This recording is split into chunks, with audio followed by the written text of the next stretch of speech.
Oh man, we got a show for you guys this week. Oh my goodness. All right. So we're just back from the Iron Sharpens Iron conference. And rather than a review of the week, and I wish I had this guy's name, I wasn't thinking about it, but this morning I'm like, I got to give this guy a shout out. So there was a guy walking by my booth at the Iron Sharpens Iron conference. He goes, dude, I love your podcast. I listen all the time. I can't wait for you to drop a new episode. I was like, that was so heartwarming to be somewhere where I've never been and had, just a random guy walk up and like, dude, you've got the best podcast going for guys. So whoever you are, I forget your name. I apologize, but I appreciate you so much. That was so encouraging and super, super cool.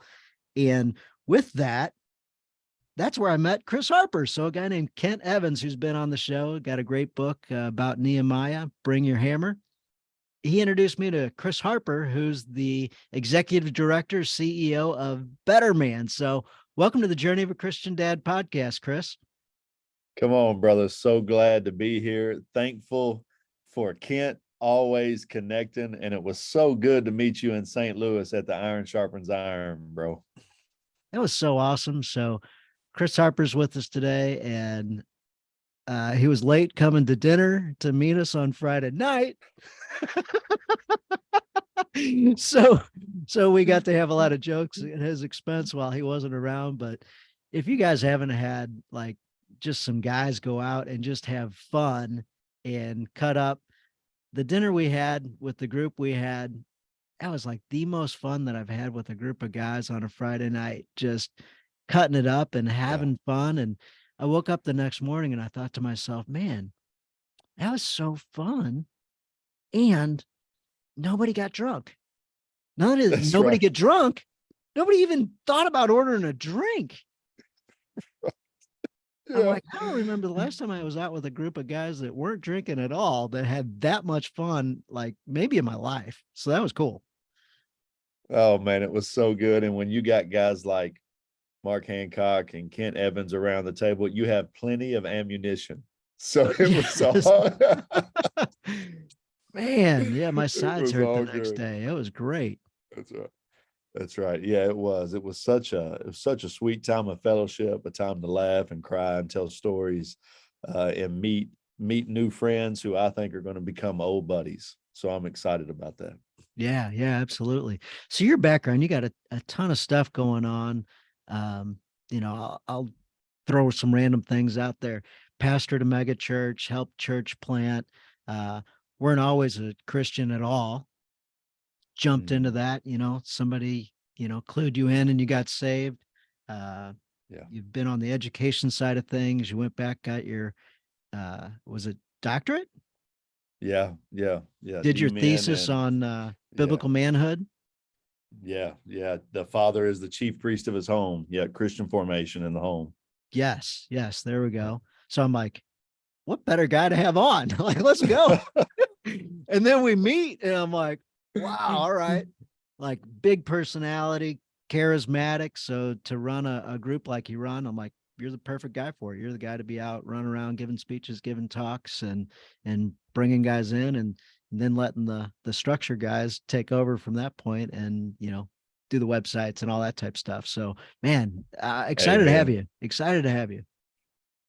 Yeah. So excited to be here. And just trusting the Lord, been on a journey now for many years. I came to faith 15 years ago, just looking for hope in the world. I was a researcher with the University of Louisville. I had done research in Eastern Europe.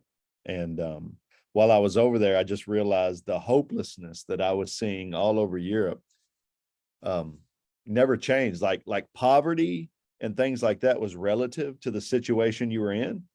But hopelessness was the same. Hopelessness looked the same everywhere I went. And ultimately, it was the same. When I looked into the mirror, it was the same hopelessness that I saw looking back at me. So I got back to the States and asked a buddy of mine from grad school, just where does hope come from? And he said, you should come to church with me on Wednesday night. And I said, man, I'm not really interested in that. He said there's free Chick-fil-A and college girls. And I said, that I'm interested in. So you got to meet people where they're at. That's it, brother. So I went to church with him that Wednesday night and I just kept going. And about 6 months into that, I realized my hopelessness came from the fact that I was separated from my creator, that my sin had separated me from my God. And my God had made provision in his son, King Jesus, to remedy that. And I put my hope and faith in King Jesus, man. My sins were forgiven. I was made right, clothed in his righteousness. And I just started in that moment, I started living for him, and praise be to God, I haven't looked back. That's awesome. That's awesome. We had a guy on a while back. He's a cold case homicide detective for a living. So he, Wow. you know, digs in hard and tries to figure out unsolvable things. And he'd been sitting in a pew next to his wife for a long time. Again, sitting in a pew next to his wife for a long time. She's all in, and he's just taking up space. And finally he goes, huh, wonder if there's something to this. Like, I'm just taking up space. I'm either here for a reason or I'm not here for a reason. Am I here to believe in this, or am I literally here just to be with my wife and waste some time? And so he dug in and he ultimately said, wow, this is great. So if you're listening right now and you go, huh, I wonder, just wait in a little bit, check it out. That's right. Trust a little bit, and suspend your disbelief for a little bit. And you're hanging around for 6 months and you go, huh, a little something to this, a little something to this. Yeah. So it's encouraging to hear kind of, it wasn't an instantaneous light bulb went off in your head. It sunk in a little. Yeah, absolutely. For, and I describe salvation in two different ways. For some people, it's like you were dry, and then all of a sudden it's a torrential downpour and you're soaking wet, and like, it. And those people typically like have the day and the date and the time in their Bible. Like, I look at the front of their Bibles and I'm kind of jealous, because mine was the exact opposite. Mine, like, I was walking through a mist and I didn't even realize I was getting wet until about 6-7 months later. I realized I was soaking wet, and I had been walking through that mist for 6 or 7 months. And I think God saves you really in one of those two ways, right? You are dry and then you're soaked, or you're just walking through the mist, and all of a sudden you look back and you're like, oh man, I'm drenched. And I don't necessarily know the exact day he saved me. Like, I don't have a date and time stamp in my Bible, but I know this. I am saved, man. He saved me. He took his enemy and he made him his adopted son. And it's been amazing. That's cool. That's cool. So what had you go in the direction in the formation of the household and the man being the chief priest of the house? Yeah, so that really came about. I fell in love with the Puritans 5 or 7 years ago, and started studying the Puritans, everybody from John Owen to George Swinnock, some of the lesser known Puritans like Swinnock and those guys, but fell in love with their theology. I fell in love with how they ordered their lives, particularly how they ordered their homes. And they truly believed, they were borrowing from Augustine and borrowing from Luther. Luther said, the home is a mini kingdom, and the father is the king of his home. Well, they took that and said, yeah, not only is that true, but the father is the priest of his home. Like, the father is the one that should be, leading the family to the throne of God. And I took it a step further, and I said, not only is the father king of his home, priest of his home, but he's also prophet of his home. Like, he's the mouthpiece of God. So I truly believe dad should be the first educator, should be the first pastor, should be the first civil government in his child's life. I think that's a mantle and a responsibility that comes directly from God. In the intro to my podcast, I was like, absolutely not. Like, I don't want to do that. What you just said, like, that is not for me. My wife will do just fine someday, whenever it is she gets to it. Like, That's right. one more responsibility. Like, you use the word scoreboard and I use our scorecard. That's Yep. me too. And I was like, let me just make the paycheck, and then that can be one of her things. And then one day it occurred to me, in a men's group, wow, so wrong. So wrong. So what would you tell guys that are afraid of that responsibility, or feel unqualified for that responsibility, or just feel flat out not willing to even engage the topic? Yeah, so that's a great question, and that's a couple of different cats. So first of all, if you feel unqualified, I would tell you that you're not. And I would challenge you to go back and think about when you had your first child. If you were like me, you were like every man. They hand you this baby and they hand you this car seat and they say, good luck, right? And you get into the car and you're like, where are the instructions? Like they didn't even, there's not a YouTube video series. Like I was leaving that day with my first child, with my daughter, and I'm driving 30 miles an hour in the slow lane, right? Because I don't want to break nothing. And it's like, my goodness, is anyone gonna train me? But then I realized, like, that's intuitive. Like raising a child is intuitive. Like God put that inside of me. He hardwired me for that.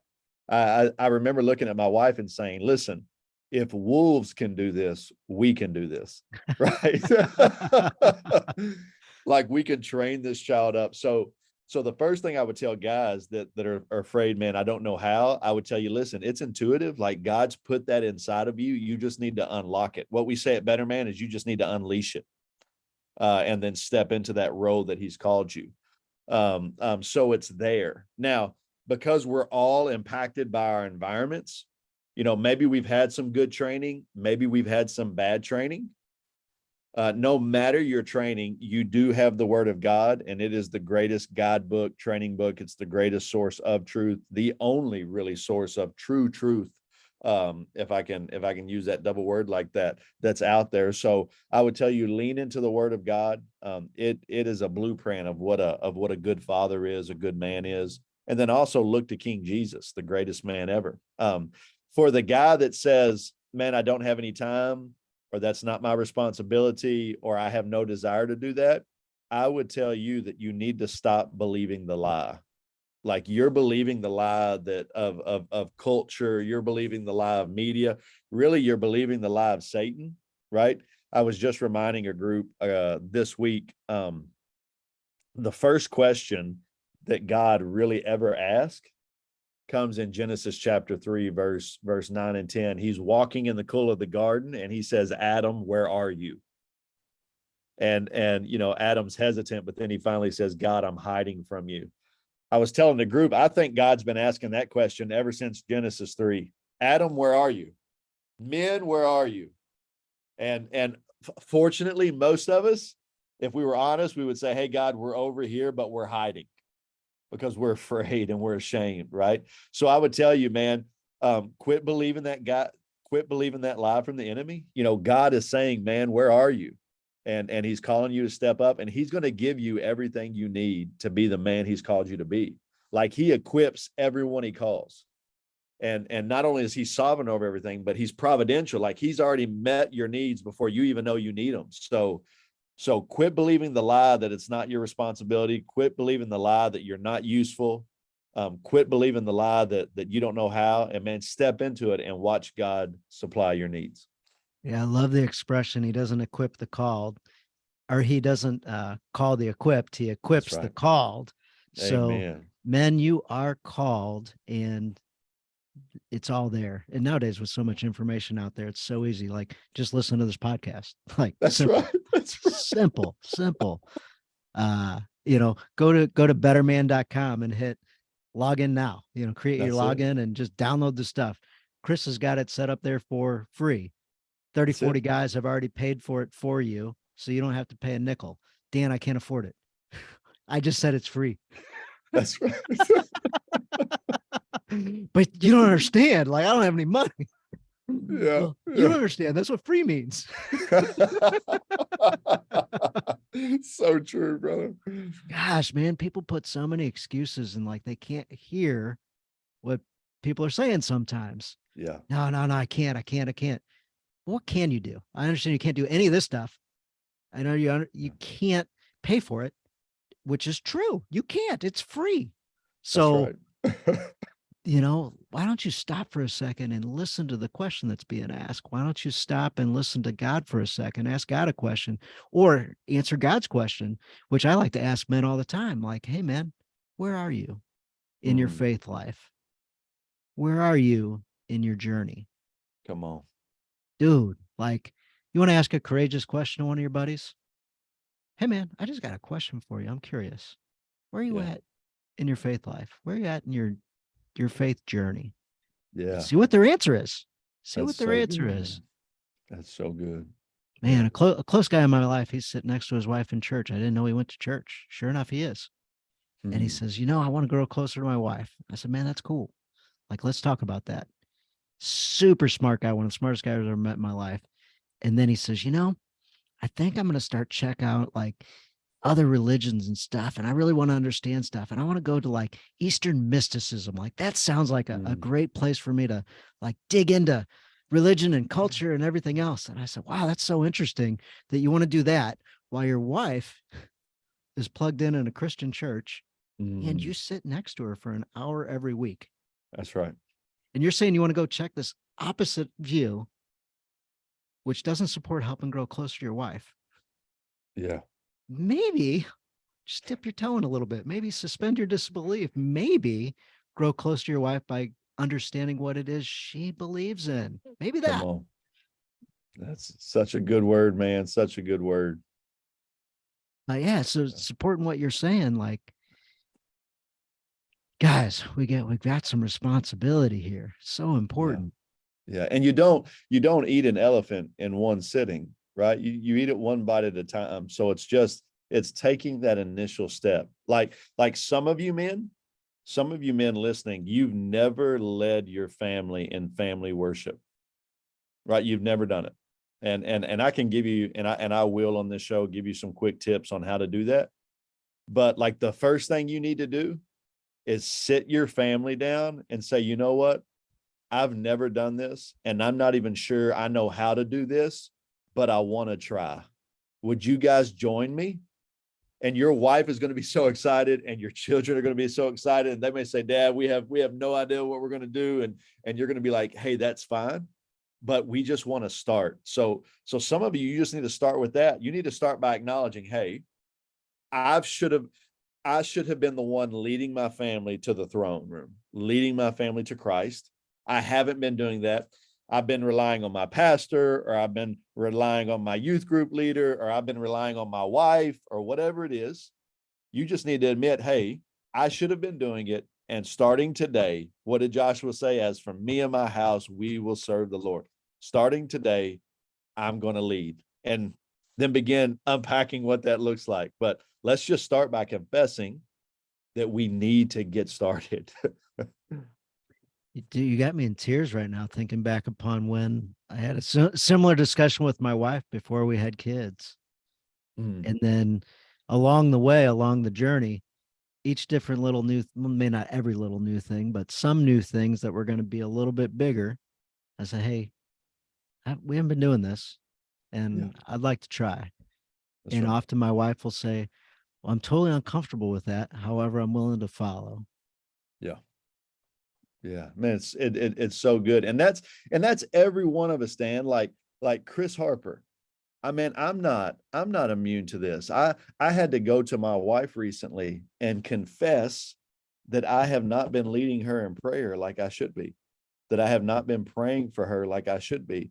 Man, I travel all over the country. I travel all over the world and lead tens of thousands of men in conferences in prayer. Like I'm praying, and then I get home and I can't even lead this one little girl in prayer. Like what's the disconnect, man? So I had to go to my wife and say, listen, I have not been diligent in this. I had to ask for forgiveness. And then I had to make a commitment. I want to be more prayerful in our home, man. Just her and I, before we go to bed or in the morning together. And it's hard.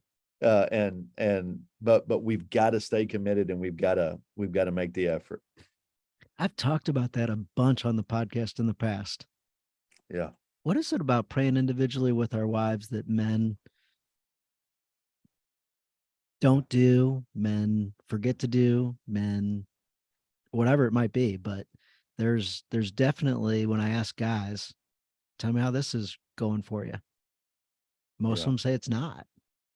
That's right. Yeah. I think it's a level of vulnerability, like it exposes a level of vulnerability. Prayer itself is that, prayer is us acknowledging we need God.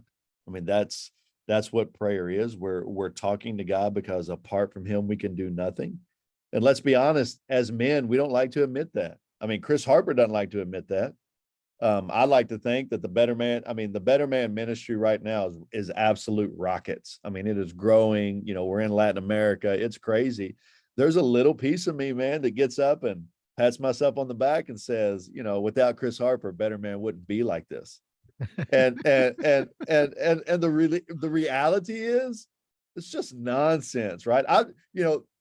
I've probably caused more harm than I have good, right? Like leaning into my own strength and understanding. I mean, that's the reality. It is all of God. And so daily I've got to remind myself, like I go to the conversation that Paul is having when he says, listen, man, Paul, Apollos, it doesn't matter. One plants, one waters, but it is God who gives the growth. It's God who gives the growth. And I have to remind myself, man, it is not of me. So one of the reasons I think men are so hesitant to pray individually before God or to pray with their wives before God is it's because us admitting our need. And it's so hard for us to do that. Man, that's awesome.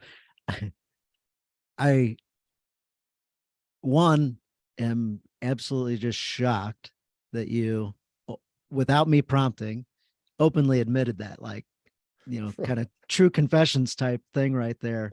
So that's really, really cool. I was not expecting to hear that from you. Yeah. I didn't know that either. I didn't know that that was a thing, but Yeah.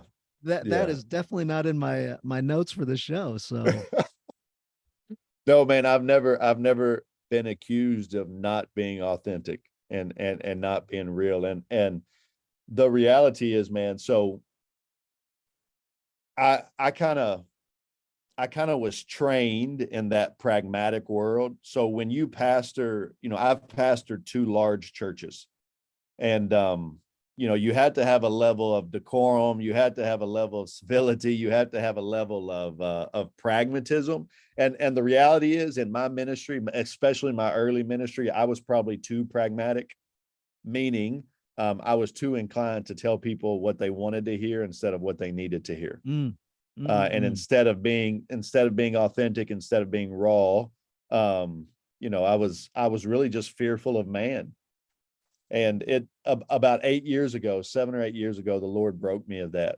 And, you know, I stepped away from the pastorate, my choice. I really didn't think I was mature enough. I didn't think I was, you know, biblically grounded enough to really be a pastor. So I stepped away and got some more training and chased after humility and had to break some spiritual arrogance I had. And it was during that process that the Lord said, Chris, man, just like be you. Always be you, be authentic. And it's okay for you to admit weaknesses and admit struggles. And guys, I'm a broken man, right? Being put together by the greatest man ever, King Jesus. I love Ephesians 2:10, right? We are God's handiwork. The Greek there says that we are God's poema. And it's where we get our English word for poem. We are God. So it literally reads, we are God's masterpiece. And I tell men all the time, like, you're a Rembrandt. The problem is somebody threw a bucket of paint on it and like ruined it. Right. So it's not that we're trying to create a new painting now. It's that we're going through this priceless work of art restorative process where King Jesus and the power of the Holy Spirit is restoring us back to that original priceless work of art. And that's what I would tell men. Listen, I'm a priceless work of art. You're a priceless work of art. We are God's poem. We are God's masterpiece. Sin ruined that. And we're slowly being restored back to that original work of art, man. And Chris Harper is neck deep in the middle of that restorative process. I'm a sinner who happens to be a saint. And I need the mercy of God and the love of Jesus and the power of the Holy Spirit every day. I am 2 clicks away from it being wheels off all the time. And I remind myself of that. As men, aren't we all? Yeah, that's right. Somebody has made that super convenient to be 2 clicks away. That's right. So true, bro. Oh So true. man. And what's sad is like, and I'm not critical of the church, but I do think critically about the church. Okay. So this is going to sound critical, but I'm just thinking critically. What's sad is in the church, like if you admit that, if a man stands up in the middle of church and says, "Hey, I'm 2 clicks away from losing this," like they look at that as a bad thing. No, you should have it all put together, and you should have your spiritual formation plan laid out, and where are you at in the middle of your Bible reading plan? And the reality is I have 4 kids under the age of 11. I don't know when's the last time I read the Bible, right? Like that's the truth. like I'm trying, right? And sometimes when we admit we're in the fight, like people frown upon that. And for me, it's the opposite. The struggle often is the one thing that reminds me that I'm saved. But because when I wasn't saved, I didn't even care to struggle. When I wasn't saved, I didn't care to fight for holiness. Like when I wasn't saved, I just did whatever I wanted to do. Now that I am saved, man, I want to fight for holiness every day. And it's the fight that reminds me I'm alive. It's the fight that reminds me I'm a new creation. So if you're a man listening this right now who's fighting for his holiness, who's fighting to lead his family in worship, who's fighting to get up and get to church every Sunday morning, praise be to God that you have a desire to do that. Because you used to not have that desire. You used to not care, but now you do care. And my prayer for you would be that you stay in the fight, and that God would continue to deliver you grace upon grace upon grace. Mm-mm-mm. For whatever reason, you just made me think. I had a recent conversation with a lady, and she was just at wit's end. You told me this the other day when we were together. You told me that the thing you've learned the most from being involved with Better Man and getting to travel around all across the country is at church, in church communities, the people you run into are tired women and bored men. Yeah. Tired women, bored men. Yeah. So as I was talking with her, she was describing a bored man, her husband, and she says, he doesn't do this, this, horrible around the house. All he does is laundry. Ah, Yeah. ah. Just, I wish he would blah, blah, blah, blah, blah. And I said, can we back up a second? You said your family wasn't going to church. And one weekend, your husband says, hey, we're going to change the direction. I said, ask your lady friends, how many of their husbands have said something like that? How many of them have been consistent with staying the course there? I said, you want to change your life a little bit, look for hope a little bit. He just did one thing that'll change the direction of your entire family for generations and help get your family to heaven. Is that a starting point? She's like, yeah, I should be, she's, but what about all this stuff? I said, let's just pause and reflect on that for a little bit. Be grateful for that. That's right. And what can the next steps be in your family? That's right. And the conversations change a much more positive type conversation. So it's true what you say.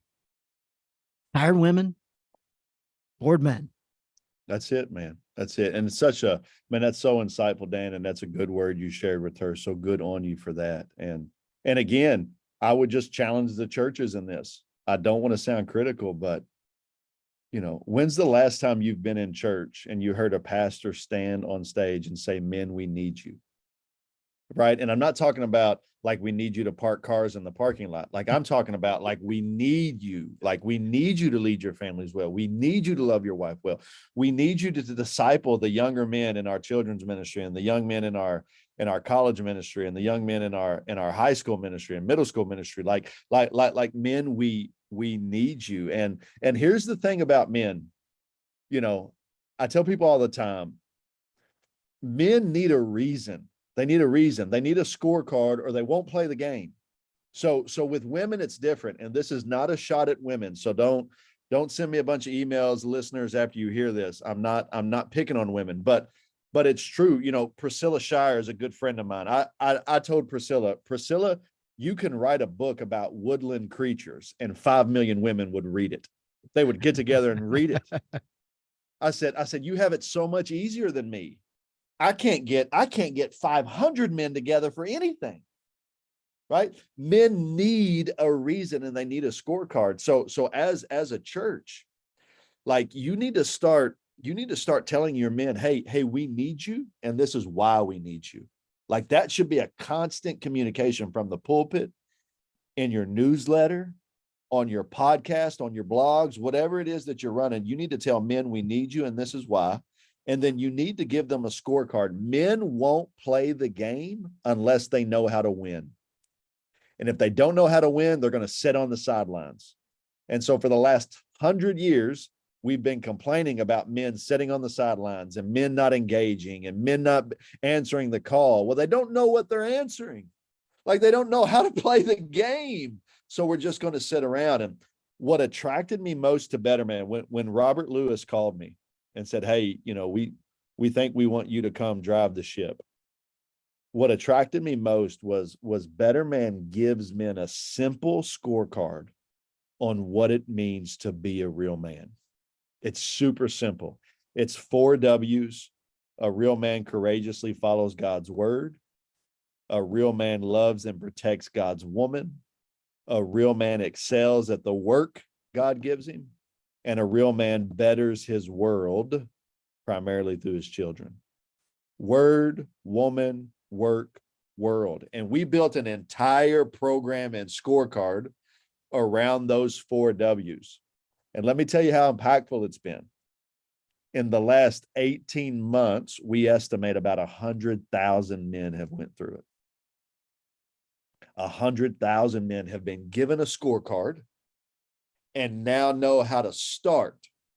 It's not super spiritual. It's not deep theological waters, right? How often do we throw men into the deep waters of discipleship and then get upset when 98% of them wash out?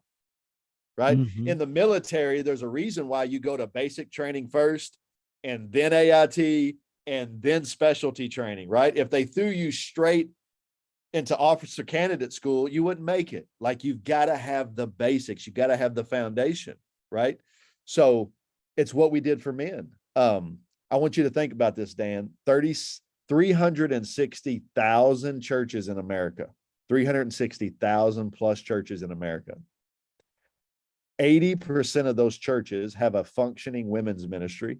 Less than 5% have a functioning men's ministry because they don't know where to start. They don't know where to start. What Better Man says is, here you go. Here's a starting place. Here's a scorecard. Get them through basic training. And then after that, it's up to you. It's up to your men's group. It's up to your community, whatever, to start taking them into AIT and taking them into specialized and deeper training.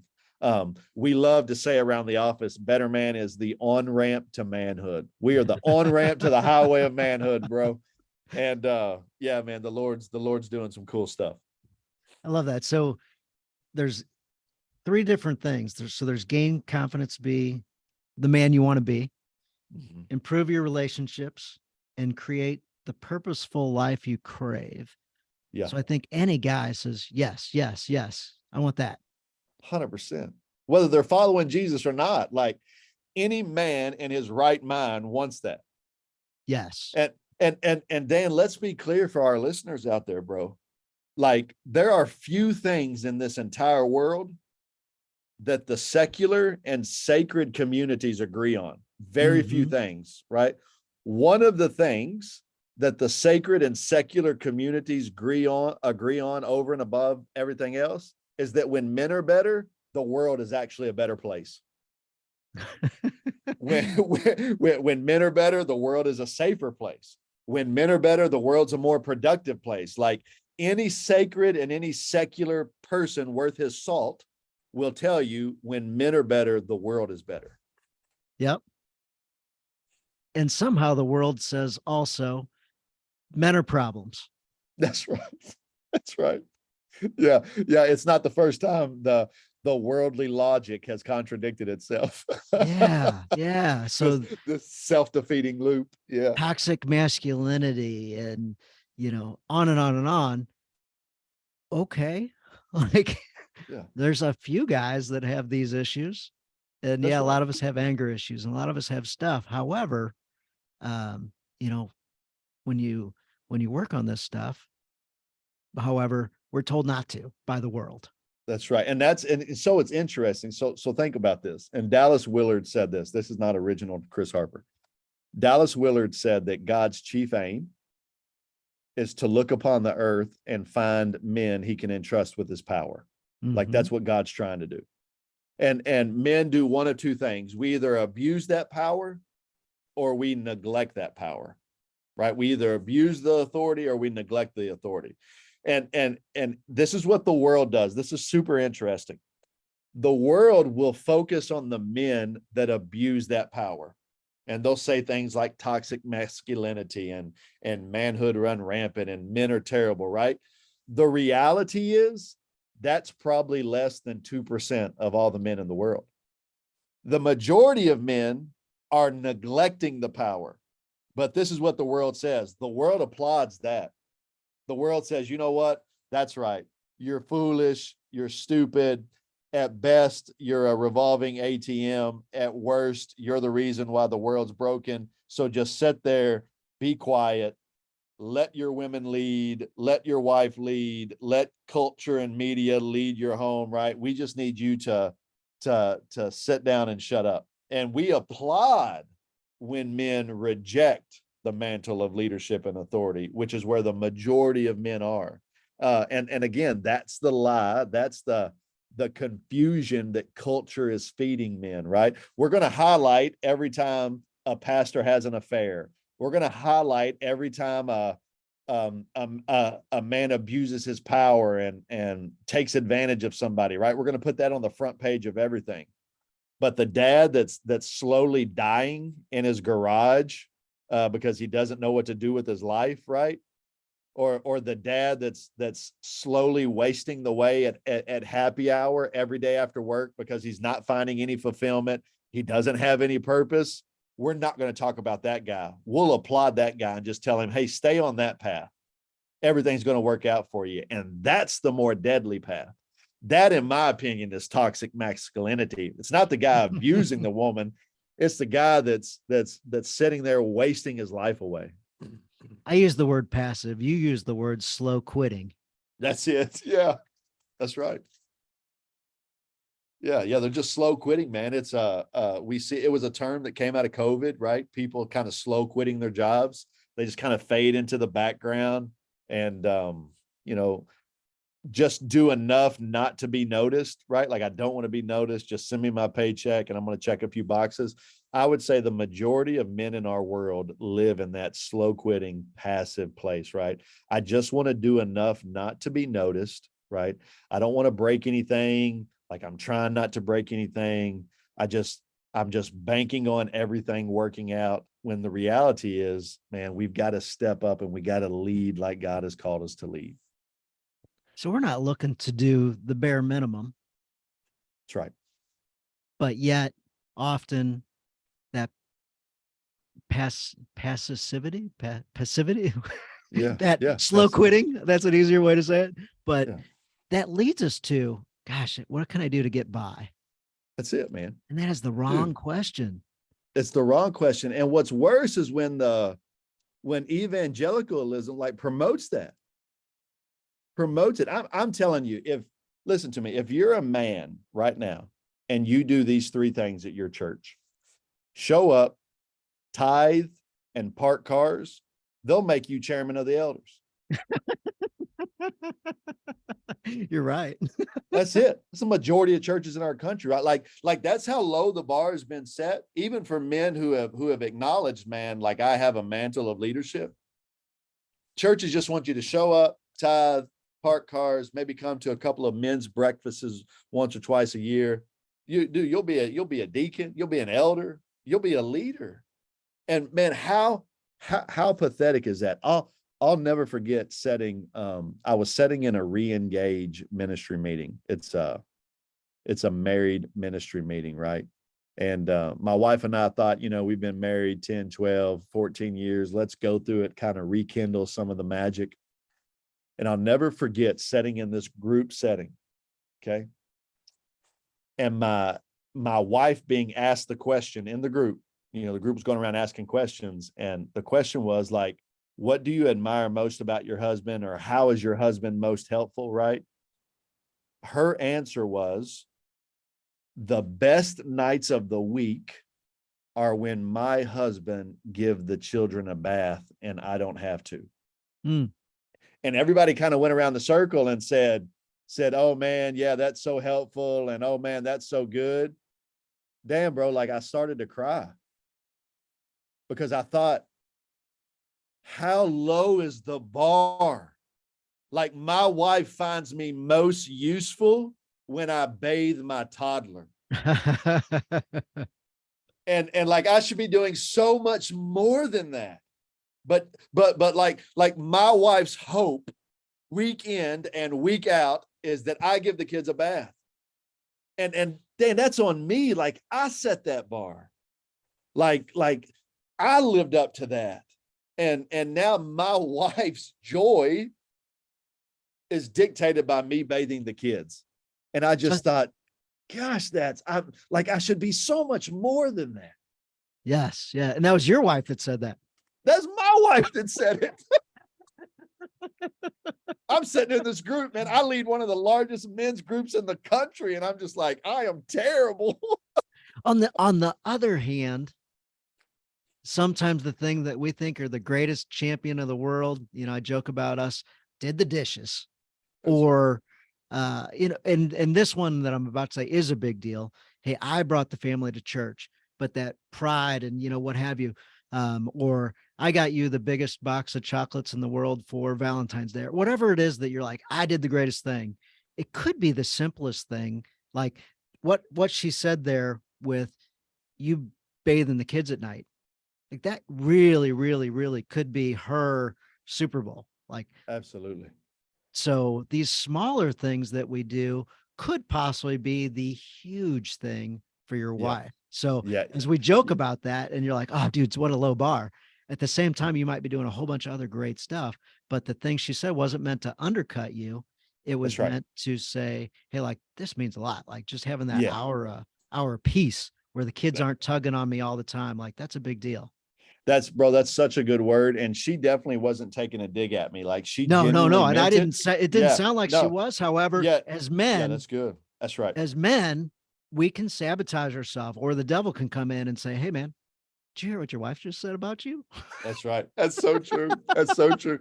My encouragement to men listening would be, man, we've got to be faithful in those small things, because those small things make a huge difference. Bringing our families to church, bathing our kids, doing the dishes, taking our wife on date nights, right? And right now, like if you've never done those things, I just call them small things. They may be really, really big things for you, right? So start with one of those things. My encouragement to you though is don't stop there. Like always be growing, right? I got this from Dr. Brian Hurlbut, one of the leaders in gender-based discipleship. He's out of Salt Lake City. He's amazing. He told me, he said, Chris, spiritual formation regarding men, he said, it's like wind carving stone. We want something immediate. He said, it's not that. It's wind carving stone. And what happens is, if you've ever been to the Grand Canyon, what happens is over time, you get something that's beautiful.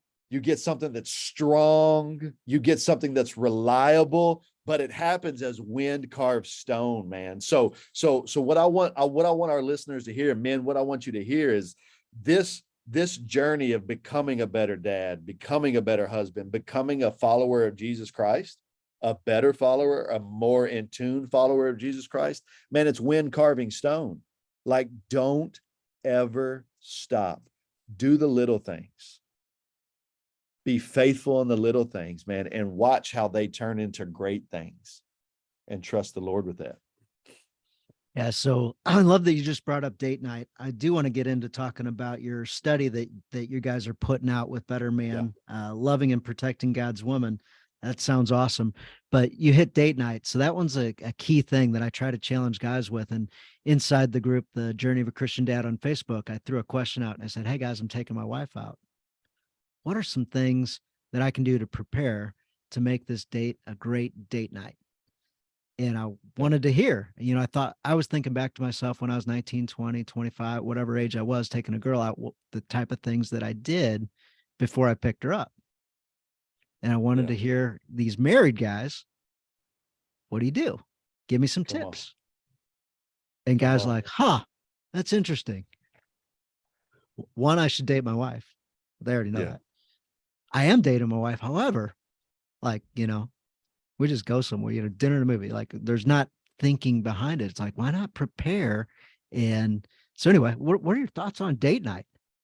Bro, it's so good and funny. You just asked that. Man, I'm going to tell you one of the best stories I've heard in years. And I just heard it last week. Okay. So a good friend of mine was taking his wife on a date night. Okay. And he had failed to plan. And so the last minute he was trying to pull it together. So he took 2 envelopes, and inside each envelope he put a card. And he wrote 2 different scenarios on those cards, right? So he had it setting out on the kitchen table with some flowers, and his wife got home and he said, hey, you get to pick one of these 2 envelopes, and whatever is in there, that's what we're doing tonight for date night. So she picks the envelope on the left. He immediately grabs the one on the right. He rips it up and he throws it away. And he says, that'll be an option for another time. He said, but we're doing this. So they opened it and they did what was on the card on the left. And I asked him, I said, well, bro, what was the other card? He said, oh, Chris, it was the same thing. Right. He said, I couldn't come up with 2 options, but he said, she'll never know that. And I thought, man, how creative. It reminded me of a time. My wife told me, hey, your daughter lost a tooth tonight and she's expecting the tooth fairy to visit her. Yeah. And so I didn't have any cash. And so I did my thing. And the next morning I'm at breakfast and my daughter comes down with a $10 bill. And she's like, the tooth fairy left me $10. And my wife is like, oh, that's nice. And she kind of kicked me under the table. And she's like, are you serious? Did you give her $10? And I leaned in and I told my wife, I said, no, I took it out of my daughter's bank. It's her own $10. She don't even know. I just took it out of her piggy bank when she was sleeping and slid it under her pillow. And my wife was like, you're terrible. Hey, the Bible says sometimes we have to be wise as serpent and as gentle as doves, right? Yep. But no, man. So like date night is, I haven't perfected it yet, but I'm getting better. Okay. So we've developed a routine. I have somebody we trust that's close to our family. Every other Saturday she comes to my house to watch my kids so my wife and I can go out. So we try to do date night twice a month. And then we also try to get away together at least once or twice a year. So twice a month, a pretty routine date night. We try to find new restaurants in Dallas, Fort Worth, where we live. Sometimes we'll catch a show, whether it's a concert or a movie, something of that nature. Fortunately, we live in Dallas, Fort Worth, so there's never a shortage of things to do. There's always something to do.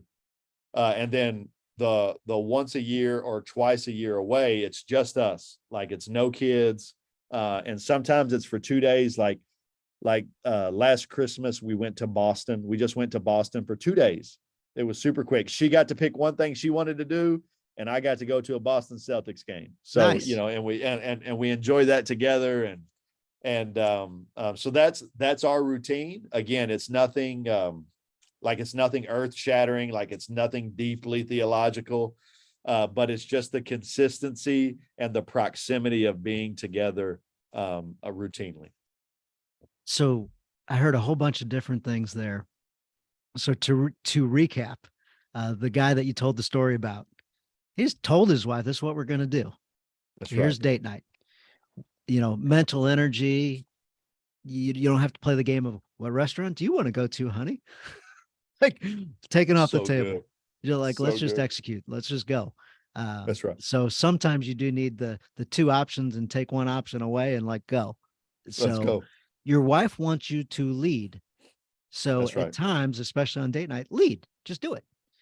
Yeah. Secondly, you talked about how sometimes, you and your wife just look for a new restaurant and just do a simple date night, can be easy. But the thing you mentioned before that was you've now got it set up where you've got a plan, you've got a person, and the person's committed to every other week, That's right. which then frees you up. So a big hurdle to date night or date lunch or, date night doesn't have to be date night. It can be date whatever, but it's just spending some carved out time with your wife alone that's so important, but having a way to make that happen. I Yeah. can't do date night because money, time, kids, stuff, blah, blah, blah. Well, how could That's you? right. That's And right. you just answer that in your family. How could I? Well, I could, find a person in my life who I can trust with my kids and my wife trusts with my kids and said, hey, can we set this up? Yeah, every other week we can do that. Perfect. That's right. That's right. Hey, and just a caveat to that too, that whole leading out and date night, you're 100% right. Like your wife, men, your wife wants you to lead out in that, but that's not a license for you to get to do whatever you want to do every time. Right. So as men, one of the biblical mandates of being a husband, and Peter and Paul both talk about this, but you are to know your wife. Like you're to know about her wants, her needs, her desires, her dreams. Like I know my wife. I know my wife loves Italian food. So when I lead out in date night, I pick a new Italian restaurant because I know that blesses her. Right. I know what type of music she likes. I know what type of movies she wants to see. Like my wife and I are different. I love a good chick flick, man. I love a good Hallmark movie. This is my favorite thing in the world. My wife's favorite movie is Die Hard. Like she loves a good thriller, right? No So way. I it's thought you were going to go the opposite direction. I thought you were going to go action movies no, for you and, no, whatever for man. her. No, give me the Notebook any day, man. Give me the Notebook any day, little Nicholas Sparks. But like so because I know my wife, I'm leading in the date night, but I'm also meeting her needs, her desires, her wants because I know her so well. So men, I think that's hugely important.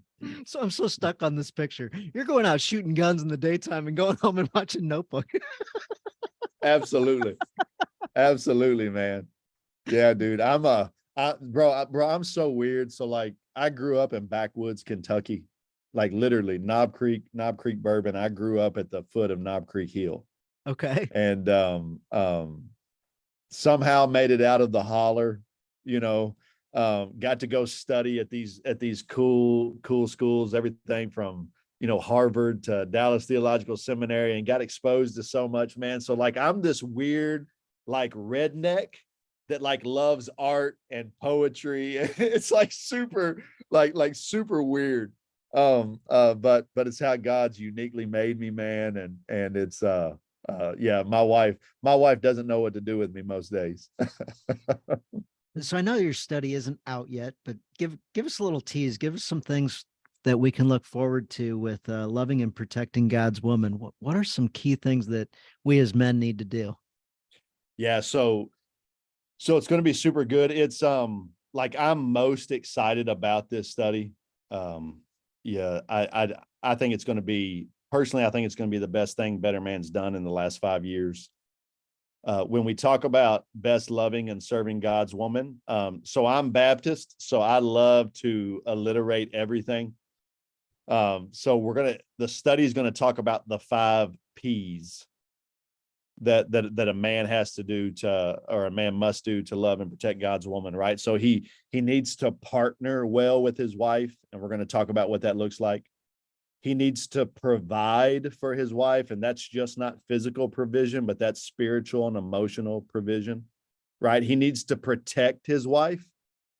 And listen, man, I used to think protecting my wife simply meant that if someone broke into my home, like I would stand between them and my wife. But I've come to realize that the man capable of coming into my home and assaulting my wife every day is me. And like I do that through my anger and my indifference. I do that through my sin. I do that through complaining, right? So when I talk about, I think week 3, which is how to protect your woman, it's going to be phenomenal, because it's really protecting her from you, the sin inside you that you have to kill. Week 4, we're going to talk about pointing her to Christ. So week 1 is partnering with her. Week 2 is providing with her. Week 3 is protecting her. Week 4 is pointing her to Christ. And then week 5 is my favorite. We're going to talk about, as a man, how you practice hope and healing. Like you're an agent of the great physician, and your wife should be able to come to you for physical and mental and spiritual hope and healing, and what that looks like as a man. So yeah, I can't wait. The study comes out in June. It's going to be a video series along with a workbook. And Dan, as you alluded to earlier, it is still free, bro. Because of the generosity of people, we give this away. And people ask me all the time, well, what's the catch? Like, where's the bait and switch? You know, are you going to hit me up for money later? Or do I have to buy a licensing fee or something of that nature? Right, wrong, or indifferent, bro, we give it away. There is no bait and switch. There is no hidden fees. Like, you literally create a leader login, and then you have access to all the content at your leisure. That is so awesome. And I love that you used the way that you phrased it. You know, a man invades the house. Well, the man often that invades the house we need to protect is us. That's right. Is us. That's right. Our wives can look at us and think, uh-oh, is the house clean enough? Is this, what's he going to criticize and everything? Where the first word, partner wouldn't jump down somebody else's case and get all over them and be super That's critical. Right. A partner would say, you know, how can we make this better? You know, and dream with the person and work towards something, as opposed to working against somebody or taking somebody out at the knees, as we talked about earlier. That's right.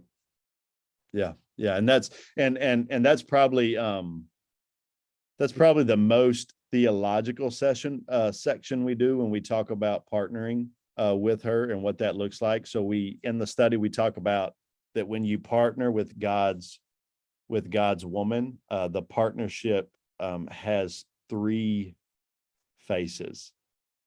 It has kind of 3 distinct looks, right? So you're her companion, you're her complement, and not COMPLI, but COMPLE. So you're her companion, you're her complement, and then you're her co-heir. I remind men all the time, you know, before she was your wife, she's God's daughter. And that's huge, man. Like, that's huge. We like to tie that in with the parable of the talents. Tim Dunn out of Kansas City, out of Graceway, Kansas City, taught me this. And, you know, when you think about the parable of the talents, you think about, man, God's given me these resources. God's given me this job. God's given me these gifts, and I've got to steward that well, right? Very rarely do you think of your marriage in context of the talents.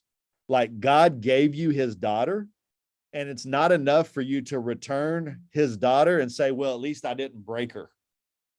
Right? No, like, God's expecting you to give his daughter back to him, and you've made her better. You've made her a better mom and a better wife and a better follower of Jesus, right? Don't be like the wicked servant who buries the talent in the ground. And then when Jesus shows up, he unburies it and gives it to Jesus and says, well, you're a hard man, so I didn't want to lose your money. And Jesus said, well, you could have put it in the bank and at least got interest. You know, give it to me, you wicked servant. He calls him, you wicked, unfaithful servant. Yes. So like, that's real. So God's given you this wife, you know, and whether that's a 3-talent wife or a 5-talent wife or an 8-talent wife, whatever that is, the expectation is when you turn her back over to God, if she was 3 talents, you've made her 6 talents. If she's 5 talents, you've made her 10 talents. Like you've invested in her, and she's grown as a mother. She's grown as a wife. She's grown as a member of the kingdom. Don't give your wife back to God and say, well, at least I didn't break her. And I think that's where most men are today. We're just trying not to blow it up. We're just trying not to destroy it. We're just trying not to hurt her. Again, man, how pathetic is that? No, man, we've been given this great treasure. We're going to steward it. We're going to invest in it. Man, we're going to polish it and shine it up. And we're going to give it back to God and say, look what I did with the woman you gave me, right? I was faithful and I was resourceful and I loved her. I tried to love her, God, just like you would love her. And now I'm turning her back over to you. If we can do that, he's going to say, well done, good and faithful servant. And that's what this study is about. And I really hope it blesses men. I love applying that parable to our marriage. So in the morning, one of my prayers is, all kinds of different things, but one of them is just a simple question: how can I love my wife well today? Yeah. And then what you just shared changes it a little bit. Like, how do I double? That's it, man. And again, it's not me that makes the double, but That's I got to right. play my part. I got to play my part. So whether it's from your own personal life or just something you can share, like that challenges me a little bit to think that way and apply that parable to my marriage. And I'm Yeah, sure that's some right. other guys just heard it and went, huh, interesting. Like keep on that if you could. Yeah. So like, I'll give you a personal context for me. Okay. Dan, I am a trained theologian. Okay. Like I'm considered a scholar, like in Puritan theology and things of that nature, right? I'm a Bible scholar. Bro, like if that's not bleeding over into my wife, as a trained theologian, if somehow I'm not helping my wife become stronger theologically, then what am I doing? Right. Right? Like the Lord's gifted me. Like that's all of God, man. I'm a redneck from backwoods Kentucky, right?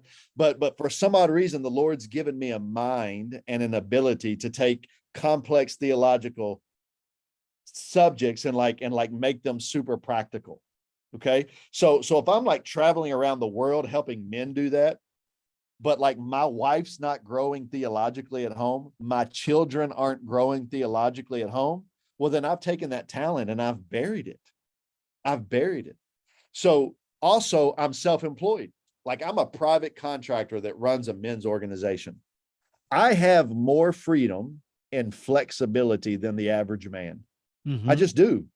I can work from home. I can work from a coffee shop. I have an office in Dallas, right? I have freedom and flexibility. If I'm not leveraging that freedom and flexibility to get to know my wife more, to get to know my wife better, right? Then what am I doing? I'll never forget. 8 years ago, I got offered this position at a Christian college prep school. Okay. And it was a great opportunity because my children were going to get to go to school there. And because it was an executive type position, my children were going to get to go for free. Okay.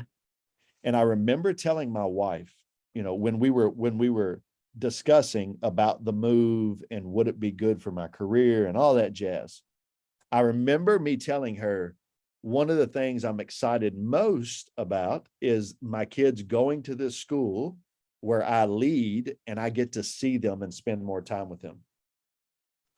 Okay. So I take the job. I get 3 years into the job and I haven't ate lunch with my kids one time. I hadn't ate lunch with my kids one time. I'd become so busy with the job, so busy with the career, so busy with whatever else I was doing. I have the freedom and flexibility to eat lunch with my kids every day if I want. And after 3 years, I hadn't ate lunch with them one time. I remember going home and telling my wife, man, I'm a loser. Like I completely missed this. Like one of my reasons for coming here was this. Yeah. And here I am 3 years into it. So I just, the next day, man, I'm sitting in the cafeteria with my daughter eating terrible pizza and loving every minute of it. right? And it's that type of self-awareness, it's that type of self-honesty where we just got to come to, man. But that's what I mean by, you know, and I get it. Maybe you're listening to this and you don't have the freedom of that type of job, or you don't have X, Y, and Z. You have something. Like, you're a man and God has given you gifts and he's given you talents and he's given you bandwidth in certain things.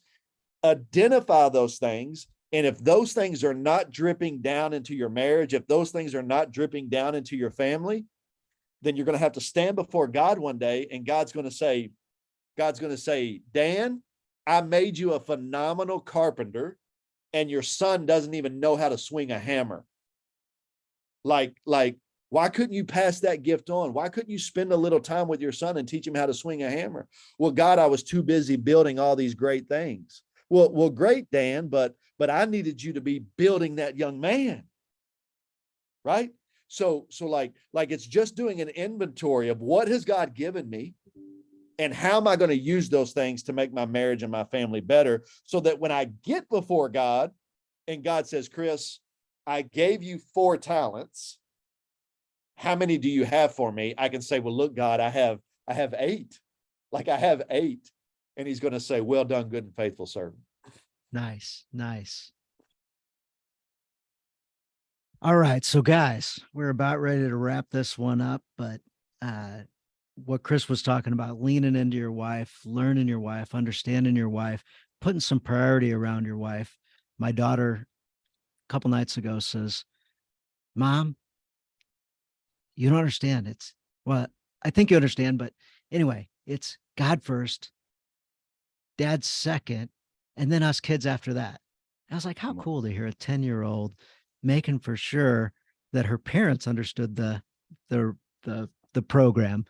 And I forgot what it was that we were talking about. Well, we were kind of on a faith-based topic, and she just wanted to put that out there. And in understanding our wives and our kids, we've got to put them in the priority. My daughter didn't mention my work. She didn't mention my friends. She didn't mention my fitness routine. She didn't mention any of that stuff.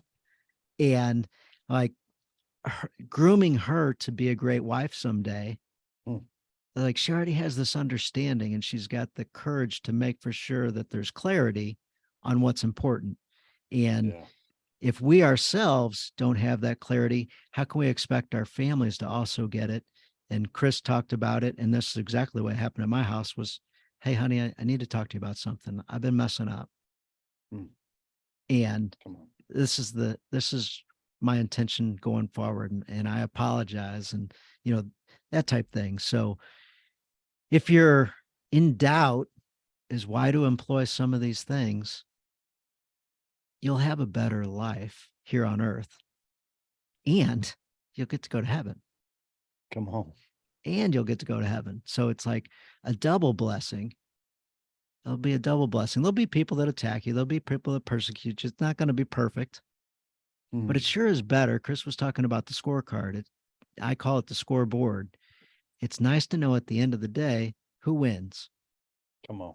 So no matter what life struggles are, no matter what we got to persevere, go through, and everything else, the bumps are a little bit smaller, or a whole lot smaller, when you know at the end of the day what's going to happen. Yeah. Wow. So good. So good, man. That's it. And that's what this community is about, right? So that's what, just meeting you, Dan, here's the reality. Whether you're 3 steps ahead of me in some areas, or I'm 1 step ahead of you in some areas, or Kent is 10 steps ahead of us in some areas, right? The whole purpose is, man, I'm going to learn from you, because my hope is to stumble a little less than you did.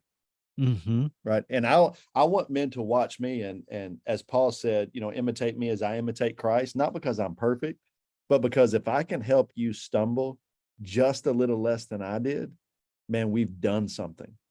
And this is something I've realized, right? Like if you want to become something, you got to surround yourself with men who are that. So when I wanted to become more theologically astute, I surrounded myself with men who were infinitely more theological than I was.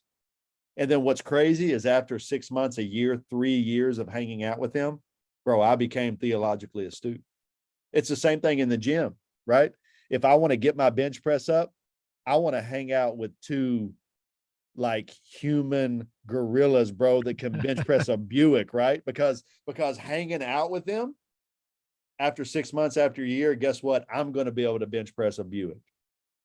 And it's the same thing in this dad game. It's the same thing in this husband game, man. Find guys that you know who are doing it right, or at least trying to do it right. And after hanging out with them for 6 months, a year, 2 years, man, you become like them. And what our moms told us years ago, right? Show me your friends, I'll show you your future. Like that's true. That's Oh my gosh. that's so true. And the theological circles, we call that a pericope. We call that a little nugget of truth, man. And that's about as theological as it gets, bro. So I'm glad you brought up the community thing. I think the objection from guys that we have could be, well, I don't have any friends. I don't have any guys. Where would I find this? And why would they allow me in? Why would they allow me to be sticky? Why would they answer my call? They'd never answer my call. All this stuff that we say, what would you say to that man? Yeah. One, I would say first, make yourself sticky. So become the friend that you want, right? Be the guy that's checking up on other guys, that's sending a text and saying, hey, I'm praying for you, or how you're doing, right? Be the guy that's always looking out for someone else's best interest, right? It's not about you, it's about them. One of the things I love about my pastor is when you're with my pastor, you always feel like the most important person in the room. And honestly, Dan, just to give you a shout out, dude, like when I was with dinner with you, the first time I met you, like, I really believe you had that spirit, man. Like I felt like I was super important. Like you made me feel special, man, just being with you. And, man, I want to thank you for that. Like it was really, really good, but like be that guy. So first thing I would tell you is be the friend that like that you want. And then secondly, this idea that the community is not out there, that's just nonsense, man. Community is everywhere. It's everywhere. The same guy that says, man, I don't have community is the same guy that's in a football, what's that? Fantasy football deal. Yeah, in a fantasy football league with 15 other guys. Like no, community is everywhere, right? So obviously you would want it at your church. There are men at your church right now that, so in psychological circles, they call it the innocent bystander effect. Okay. So someone's broke down on the side of the road. The first car passes and doesn't stop because they think the car behind them is going to stop. And then that car thinks the car behind them is going to stop. And then 6 hours later, 100,000 cars, nobody stops. Well, men are the same way. So, well, nobody really wants to hang out with me. Well, the guy behind you is thinking the same thing. And the guy behind you is thinking the same thing. And the guy behind him is thinking the same thing. What you need to do is just find a couple of cats in your church and say, hey, man, you want to come over next Friday and watch the game? Or, hey, man, do you want to go Saturday and play around the golf? Or, hey, man, do you want to come? I just downloaded this free study called Better Man. Let's do it together. Right? Yeah. Like just be the guy that takes initiative. And I promise you, not only will you find guys like you and around you that want to be with you, even more so, there are younger men in your life right now, either younger men in your church, younger men in your office, younger men at your golf club, wherever, that are absolutely dying for someone to invest in them. And they're too afraid to ask. So you take the initiative.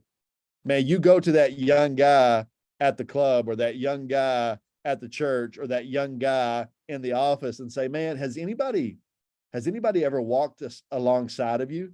9 out of 10 times they're going to say no. And if you say, would you like someone to? 9 out of 10 times they're going to say yes. Be that guy. Yes, 100%. So I love that you added the element besides your church. You can just hit up your buddies and 100%. do Better Man with them. Yeah, country club, poker night. So Dan, this is going to sound terrible again. I'm not critical of the church, but I half joke and say if you got a good idea and you want it to die, just give it to the church. They'll kill it. Right, right. Like if we want a movement of God always starts in the church, but it always transcends the church. And it gets into the business, it gets into the market, it gets onto college campuses, like it gets gritty in society. So Better Man started with the church, and Better Man will always be in the church. But if Better Man is ever to become a movement, it has to transcend the church and get into the marketplace, get into college campuses, get into country clubs. The Little Rock, Arkansas Country Club has 80 men going through Better Man right now. No way. Right now. The Louisiana Lafayette, shout out to my Raging Cajuns. Their men's golf team just finished Better Man. The Houston Renegades XFL team right now is on week 5 of Better Man. It's awesome.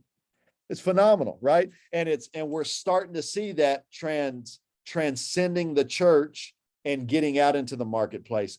Kinley Construction, they're an oil and gas construction company.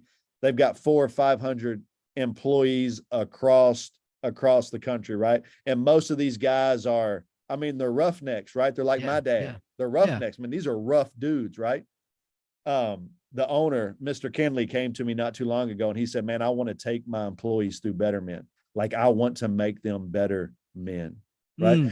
Most of these guys aren't even believers. But if we make better men, the world becomes a better place. Everyone believes that. Yes, absolutely. So there you go. If you're looking for it, start talking to people. Like it doesn't have to be the most complex thing in the world. A popular topic out there these days is how well Jesus Revolution is doing at the box office. That's right. Simple conversation starter. Like these things are out there all the time. Men want community. So just be that guy. Show up. Be sticky. That's right. Find out how you can help. Find out what's important to somebody else. And, when you're on the sideline with somebody, you're at the sports game, like talk to them, actually talk to them, get beyond the superficial stuff and look for a way to have a deeper conversation. So come on. Oh my goodness. So guys, I already told you it's free. Better Man up on the top right-hand side, click the button. Come on. Do a little bit of typing. I encourage you to engage and find a few other guys, whether they're your guys or, hit up the local church and ask them to help you to find some guys. They'll talk about it. They want some support on the men's group side of things because the pastor can't run the men's group. Come on. That's right. He doesn't have enough time, doesn't have enough people. So he needs you to step up. He needs you to be a leader. Let's go. It's a good word, Dan. All right. Any parting shots, anything you want to throw out there? And then I always ask for guys to throw a challenge out to the listeners before we end the podcast. Man, that's what I love about you, dude. You're forward thinking. I love that. No parting words of wisdom other than we don't have to redefine what it means to be a man. God has already given us a timeless definition, and even more than a timeless definition, he gave us the picture of a perfect man in King Jesus. And we just got to be more like him. That's what it means to be a real man. So I would throw that out there. And then the challenge, selfishly, ministerially, man, my challenge would be to, as you said, click the link and launch a Better Man group. Grab 7, 8, 9, 10 of your buddies, take it to your church, take it to your pastor and say, hey, let's do this church wide. Selfishly, I would say, go launch a Better Man group. Your life and the life of those around you will be better for it. But unselfishly, man, I would just tell you men, if you have never heard this, let me be the first person to tell you that the world needs you. Your wife needs you. Your children need you. Your church needs you, and not in a superficial way, but in a real deep, meaningful way. They need you to lead them well. They need you to love them well. They need you to serve them well. and they need you to look. You're going to be the best picture of Jesus they've ever seen. So let me challenge you, man, to look like him. Try and look like him every single day. What might a question be to ask every morning to help guide guys that direction? Yeah. Yeah. So I'm going to give you two things. I'm going to give you a prayer that I pray, Okay, there we go. and then a question. So, and I got this from Bono, the lead singer of Nice. U2. Okay. So, and he said he prayed this before every concert. Before he went out on stage of every concert, his prayer was simply this: Lord, make me useful. And so I just started praying that as a husband, as a follower, as a ministry leader. I just started praying every day, God, make me useful today. Make me useful for your kingdom today. So that's something I pray. And then the question I would ask myself is, I would ask myself, what promises are in God's word that I can be believing today, that I could be claiming as a son of God and be believing today. The Puritans believed that the greatest statement ever made and the greatest line you'll ever hear is that you and I are sons of God. It's the greatest truth ever said. It's the most inspirational. It's the most beneficial. It's the most provisional. You and I are sons of God. So I would just ask, man, what truth from God's word, what promise from God's word can I claim as mine today and live out in that? That is awesome. I love that. There's a simple thing, guys. Lord, make me useful today. Come on. That's a great one. And then what promises are in God's word that I can believe in today, that I can bring into my life today? A clue to that answer is open the book. Come on. You got to know it. You got to get in it. Open the book. And if you don't know where to start, man, check out Proverbs. Proverbs is awesome. Come on. Proverbs is awesome. That gets you motivated for the day and gets you feeling good. So That's right. Oh man, Chris, thank you so much for coming on. Once again, I had a blast with you. I always have a blast with you. Like it's awesome. And I love your vulnerability. And a question I did want to ask you and you already answered it, was about the humility. So you're dynamic, charismatic. Um, People are always telling you what a great job you do and that type thing. And where guys can get caught up is we can get caught up in the praise and needing recognition and you know that type thing. And then you addressed it. You said, in the morning you check your humility and know that God's there with the growth. Yeah. We're just doing the work, and we're just instruments. And there's something I tell myself every day. And this has helped me for years. And it's, I don't let the hype go to my head, and I don't let the hate go to my heart. So when somebody says something good about me, I don't let it go to my head. And then when someone is super critical of me or my ministry, I don't take it to heart. And those two things, man, keep me even keeled. They allow me to stay humble. I become, and again, this is a whole nother show, so I won't get into it too much, but the, Philippians 2, Christ, being the very nature of God, did not consider equality with God as something to be grasped, but he humbled himself. The actual Greek there says he became a man of no reputation.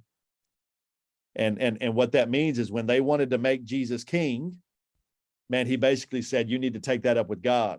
And then when they wanted to kill him, he basically said, you need to take that up with God. So the hype doesn't go to your head, and the hate, the criticism doesn't go to your heart. Oh man, I'm glad we got that in. And if you can hold on to that, man, you can stay humble, you can stay even keel, you can stay marching on towards the prize. That is great. Hate doesn't go to the heart. We get attacked and criticized, and people say stuff, or we imagine stuff. And I think that helps with take captive the thought and transform it. So often that negativity gets in. So don't let that sink into your heart and become part of who you are. Transform it, reject it, fight it. That's it, man. I live so I serve. I'm the forward face of one of the largest men's organizations in the West today.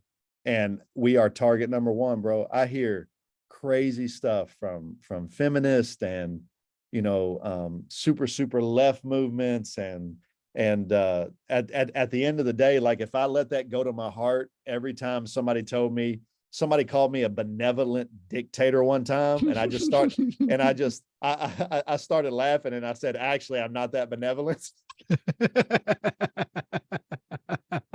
like like I hear it, and if I was to let that go to my heart, bro, I would give up. But here's the deal. I don't, man. I'm standing on the truth of God's word. I'm trying to be the man Jesus called me to be. So when the hate comes, man, I give it over to him. And then the opposite, man, when I come off a stage speaking at a big conference and everybody tells me how wonderful I am, man, that's great. Thanks for saying that. But praise be to God, man. I just deflect that up to him, man. And I go on about my business. Yeah, I love that. I mentioned it before, but the Patrick Mahomes, Kansas City quarterback, wins the Super Bowl, and the reporter's trying to ask him questions, and praise be to God, praise be to God. Like, this is the greatest, praise be to God. He gets interrupted by one of his own teammates, and then the reporter comes back and he's like, hey, again, earlier I was talking about praise be to God. And I'm like, dude, this is the greatest thing ever, seeing a guy just testify and give witness and not get sidetracked when distractions come. So anyway, God bless you guys. Thank you for listening. And I encourage you guys to build community. It could be something as simple as asking about Jesus Revolution. It could be inviting somebody to listen to this podcast. It could be inviting somebody into the Better Man community. But as we make these offers and we invite people into our lives and invite deeper conversations, what you'll find is that you'll have better, closer, deeper male relationships. And you'll also find that most guys don't even have one of those relationships. Yeah. So a rich man is one that has multiple deep relationships, and you can be a rich man. So anybody can be a rich man. Amen, brother. Amen. And I'd be amiss if I didn't say, I'm standing on the shoulders of a giant. I'm here because of Robert Lewis and the legacy that he laid. And Better Man is what it is today. Chris Harper is who he is today because of David and Delario and Carson and Emma and Emily and these phenomenal people we have in the Better Man community. So absolutely, Dan, you and I are standing on the shoulders of giants, bro. We're in there. Awesome.